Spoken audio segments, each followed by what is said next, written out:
So the fact that Marxism is making it into the church, this is very dangerous, guys, because the Catholic Church, believe it or not, is still very influential in shaping people's opinions. There are a lot of Catholics around the world who listen to the Vatican as a source of influence, right? And the fact that this Pope is popular for spreading these ideas, this is a very effective way to promote anti-capitalism and Western ideology. Basically, they call it Western ideology, but what it is actually in liberal Enlightenment values. That's what they're against. So, stance against Western policies. Here's what the Pope's stances are against Western policies. By the way, I will read your comments soon, but let me just go through this. Comments on NATO and Ukraine, for example. So, the Pope, through comments here and there, it made it very obvious that Western countries, he was biased against them in favor of other countries, or maybe the global South, or Eastern countries, or any countries that are not part of what they refer to as Western imperialism. Even if those other countries were dictatorships or evil, Pope Francis had a bias towards them. So, for example, I will give you more examples as we go forward. One example is comments on NATO and Ukraine. Pope Francis suggested that NATO's actions may have provoked Russia's invasion of Ukraine, stating that NATO was barking at Russia's door, which could have led to the conflict. So it's victim blaming. It's interesting because people keep blaming NATO as if NATO is expanding. It's not. The way I look at it is not NATO expanding. The way I look at it is Russia is trying to invade free democratic countries out of using their own right to self-determination,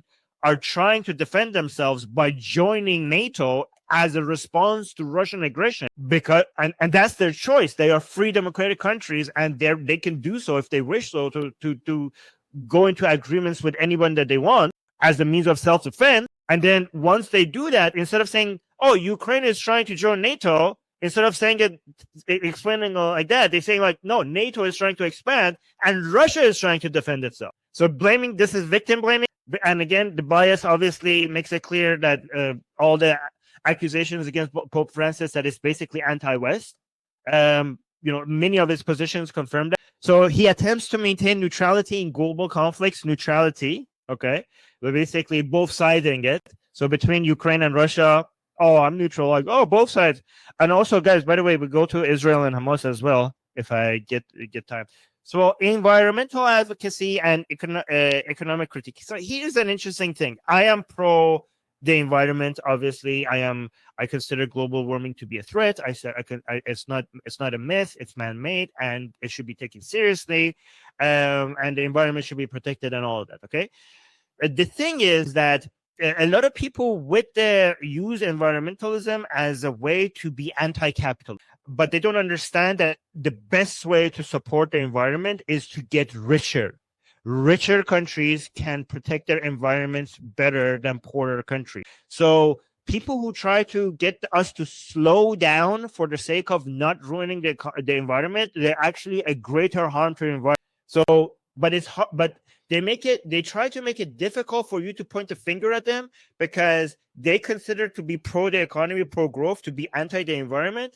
And then if you are pro environment, if they consider themselves pro environment, so if you criticize them, they make it seem as if you hate the environment.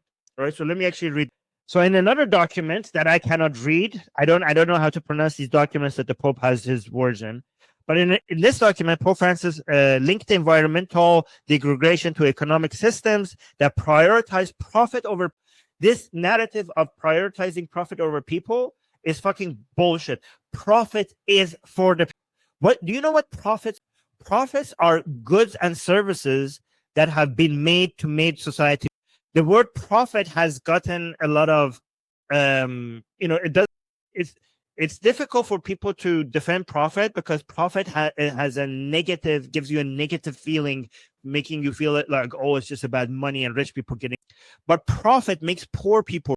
Profit means that economic trade that has added something to society, and it comes out in the form of more goods, more service, higher standards of living, higher wages, all the methods that lift people out of poverty. So when he says people are prioritizing profit over people, this is a lack of understanding of what a profit is. Profit is added value to society as a whole, not just. So he says the degradation to economic system is happening because they're prioritizing profit over people, and also profit is the way to save the best way to figure out to save the environment is to make more profit so that these profits can be used to do giant projects that save the. You wouldn't be able to create green energy, solar panels, electric cars, fusion energy, sources of energy. None of this would be possible without profit. You need profit to save the.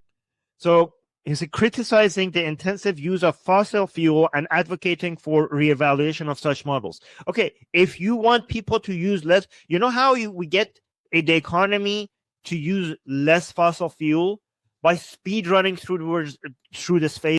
So we through industrial revolutions, our sources of energy keeps.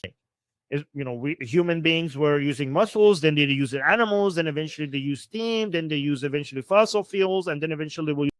So if the economy slows down, you will stay burning fossil fuels phase longer.